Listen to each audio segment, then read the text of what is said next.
Good morning. I just thought I'd come and talk to you outside, and just more of a light, encouraging video. A couple little things, verses to share with you. But sitting here in the morning, and I'm not a morning guy at all. But I decided to get up this morning and get going early and read the Word early and sit outside, which I don't do. And I noticed two birds behind me in this tree. And they're flopping around. They're feeding their little, whatever you call them, little chicks. And just thought, I just did this video yesterday or whatever. I don't know when I'm going to post this, but how about the tree being Jesus died on a tree and the cross 2022? And so we got these two birds flopping around back here.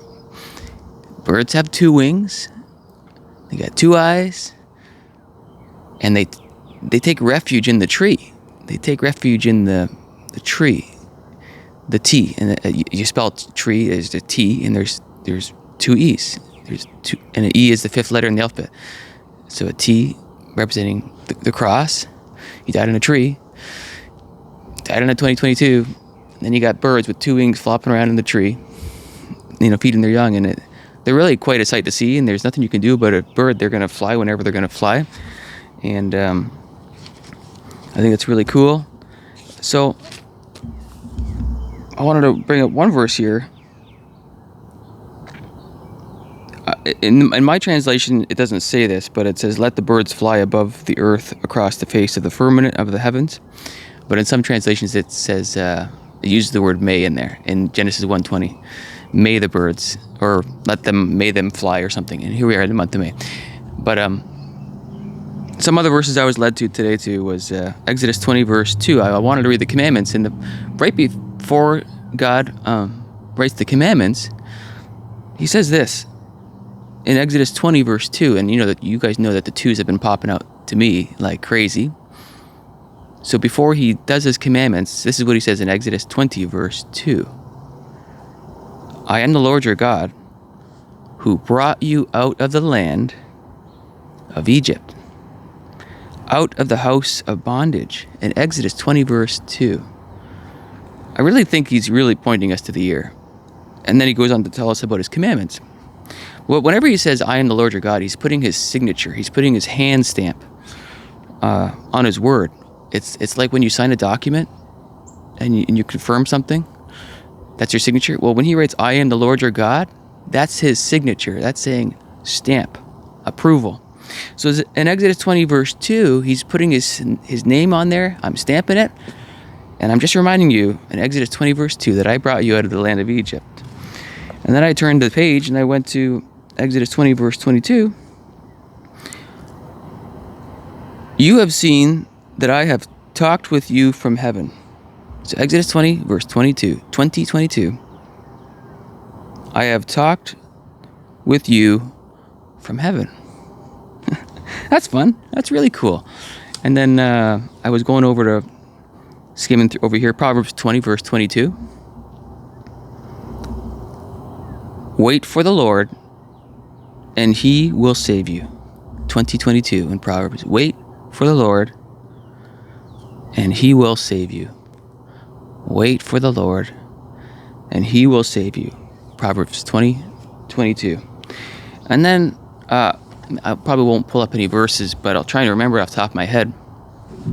Just the word hand, and I thought about that because I was talking about the hand in my last video and how it represents 5. And we're in the month of May. And hands equal, well, they're not equal 5, but we got 5 fingers on each side. We got 5 to the left, 5 to the right. And I reviewed the 5 virgins to the left, 5 ever taken 5 or left. 5 talents, sheep and goats. Sheep go to the right hand, goats go to the left. The hand. And now let's just think about this hand thing just for a second, without my trying to pull the Bible verses out. But what does Moses do? Moses, stretch out your hand and see the glory of God, right? What does it say in the book of Psalms all over the place? "I lift my hands up to you and praise you." We praise God with our hands. What about when Jacob blesses his Joseph's 2 sons, and he blesses the younger one. He puts his right hand on the younger one. he kind of does this, and he blesses the second one with his right hand, and right, and Jesus dies on the cross, puts his hands on the cross on the tree, and crucifies his hands on the cross. And then after, he comes back to doubting Thomas and shows him his hands and reveals them to Thomas. And Jesus heals with his hands. He puts his hands, and he heals the blind men, the two blind men in Matthew. Then he heals the other two blind in Matthew again with his hands, of course, with his hands. There is power in the hands. We are the workmanship of his hand. And in the Old Testament, it's always like, I'm going to show you the power of my hands. And the hands, it's a blessing with the right hand and a judgment with the left. And I mean, we can really go through this whole Bible and really sift through it all. What else in the top of my mind? Oh yeah, remember I talked about, I don't know how to say his name. I think it's Uzziah or Uzzah. Let's just say it's Uzziah. Where it's in the Bible, can't remember right now exactly. When David is bringing the tabernacle to Jerusalem, that story is really significant for me. I keep on going back to that story. And here we are again. He's trying to bring the ark into Jerusalem. And what happens is the first time Uzziah puts out his hand and touches the ark with his hand, and he dies by the hand of God. And then the second time, success. The ark is brought in. Wow, it was pretty incredible. In the book of Daniel, what brings judgment to the king? The writing was on the wall. He physically saw a hand. He saw the hand. Is there anything else? Oh yeah, the storm. Jesus comes down from the boat, puts out his hand, and tells the storm, enough. Wow, I don't know. There's a lot of verses with hands, but I think, like, here we are in the 5th month, and we got 5 fingers.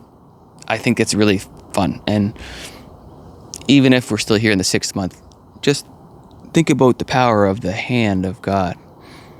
You know, I think that's pretty significant. And, well, yeah, how about the other parable? It is better to cut off one hand and to enter the kingdom with one hand instead of two, and then go to hell, basically. You know, cut one off. And your foot, well, you got 5 toes, 5 feet, cut one off. Separation, divide. You got 2 eyes, pluck one out, or whatever, right? Like, there's this 2 hands, get rid of one, 2 feet, get rid of one, 2 eyes, get rid of them. There's deeper layers here with all this, with hands and feet, and a blessing to the right and a curse to the left. And here we are. In 2022, certainly looks like he's telling us that this is the year. And it's starting to feel very real, because it's like we're made in the image of God, right? We're made in his likeness. And so I'm assuming that he's got 5 fingers. You know, I think that's how it's gonna. I think we're gonna see a God and a Jesus with 5 fingers and 5 toes. If we're made in his image, I guess that's how it's gonna be, right? So, it's getting very real, because we are beings with 2 of everythings, and we're in 2022.